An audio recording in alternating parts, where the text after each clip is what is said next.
ಸಹ ಎಲ್ಲಿ ಅವರು, ನಿಮ್ಮ ತಂದೆ ತಾಯಿ ಏನು ಕೆಲಸ ಮಾಡ್ತಾ ಇದ್ರು ಅದ್ರ ಬಗ್ಗೆ ಹೇಳಿ. ಯಾಕೆಂದರೆ ಜಾನ್ವಿ ಅವ್ರ ಬಗ್ಗೆ ಎಲ್ಲರಿಗೂ ಕೂಡ ಗೊತ್ತಿದೆ, ಆದರೆ ನಿಮ್ಮ ಬಗ್ಗೆ ಯಾರಿಗೂ ಕೂಡ ಗೊತ್ತಿಲ್ಲ, ಅದ್ರ ಬಗ್ಗೆ ತಿಳಿಸ್ಕೊಡಿ. ಮೇಡಮ್ ನಮ್ಮ ಪ್ರಾಪರ್ ಬಂದ್ಬಿಟ್ಟು ಚಿತ್ರದುರ್ಗ, ನಮ್ಮ ತಂದೆ ಊರು ಚಿತ್ರದುರ್ಗ, ನಮ್ಮ ತಾಯಿ ಊರು ಬಂದ್ಬಿಟ್ಟು ಮಡಿಕೇರಿ. ನಾವು ಮೂಲತಃ ಚಿತ್ರದುರ್ಗದವ್ರೆ.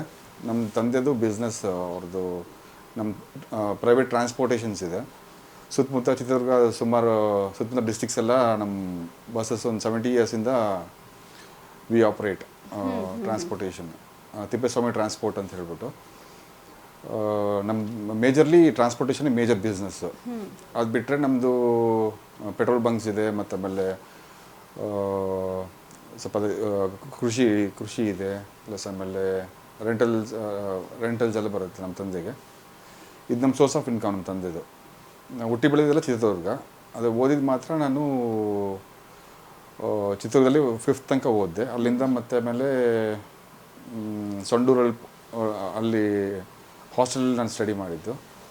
ಅದಾದಮೇಲೆ ಮತ್ತು ಎಜುಕೇಷನ್ನು ಡಿಪ್ಲೊಮೊ ಎಲ್ಲ ಸಂಡೂರಲ್ಲೇ ಮಾಡಿದ್ದು. ಅದಾದಮೇಲೆ ಮತ್ತೆ ಆಮೇಲೆ ಬೆಂಗಳೂರಿಗೆ ಶಿಫ್ಟ್ ಆದ್ವಿ ನಾವು ಇಂಜಿನಿಯರಿಂಗ್ ಮಾಡೋದಕ್ಕೆ ಅಂತ ಹೇಳ್ಬಿಟ್ಟು. ಇಂಜಿನಿಯರಿಂಗ್ ಮಾಡ್ಕೊಂಬಿಟ್ಟು ನಾವೆಲ್ಲ ಇಲ್ಲಿ ಬೆಂಗಳೂರಲ್ಲೇ ಶಿಫ್ಟ್ ಆಗಿ 2004ಗೆ ಬಂದಿದ್ದು ನಾವು ಬೆಂಗಳೂರಿಗೆ. ಅಲ್ಲಿಂದ ನಾವು ಇಲ್ಲೇ ಇದ್ದೀವಿ. ಅಲ್ಲಿ ನಮ್ಮ ಚಿತ್ರದುರ್ಗದಲ್ಲಿ ನಿಮ್ಮ ಪ್ರಾಪರ್ಟೀಸ್ ಎಲ್ಲ ಇದೆ. ಅಲ್ಲಿ ನಮಗೆ ರೆಂಟಲ್ ಬರುತ್ತೆ, ಮಂತ್ಲಿ ರೆಂಟಲ್ ಇನ್ಕಮ್ಸ್ ಎಲ್ಲ ಬರುತ್ತೆ ಅದು.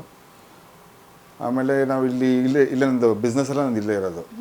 ನಮ್ಮ ಸಾಫ್ಟ್ವೇರ್ ಕಂಪ್ನಿಲೇ ವರ್ಕ್ ಮಾಡೋದು.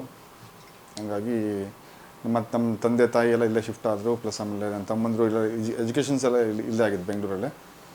ಆಮೇಲೆ ಅವರು ಇಲ್ಲೇ ವರ್ಕ್ ಮಾಡೋದು. ನಾವು 3 ಜನ ಮಕ್ಕಳು, ಗಂಡು ಮಕ್ಕಳು. ಪ್ಲಸ್ ಆಮೇಲೆ ನನ್ನ ತಂಗಿ ಒಬ್ಬಳಿದ್ದಾಳೆ, ನಾನು ದೊಡ್ಡವನು. ಆಮೇಲೆ ನನ್ನ ತಮ್ಮ ಇನ್ನೊಬ್ಬ ಅವನು ಅದು ಏರ್ಪೋರ್ಟ್ ಕೆಲ್ಸಕ್ಕೆ ಹೋಗ್ತಾನೆ. ಇನ್ನೊಬ್ಬ ತಮ್ಮ ಅವನು ಕೆನಡಾದಲ್ಲಿ ಅಲ್ಲೇ ವರ್ಕ್, ಅಲ್ಲಿ ಮೂವ್ ಆಗಿದ್ದಾನೆ. ಎಲ್ಲರಿಗೂ ಮ್ಯಾರೇಜ್ ಆಗಿದೆ. ಪ್ಲಸ್ ಆಮೇಲೆ ನನ್ನ ತಂಗಿಗೂ ಮ್ಯಾರೇಜ್ ಆಗಿದೆ. ಅವಳು ಆಂಧ್ರದಲ್ಲಿ ಇರ್ತಾಳೆ ನನ್ನ ತಂಗಿ.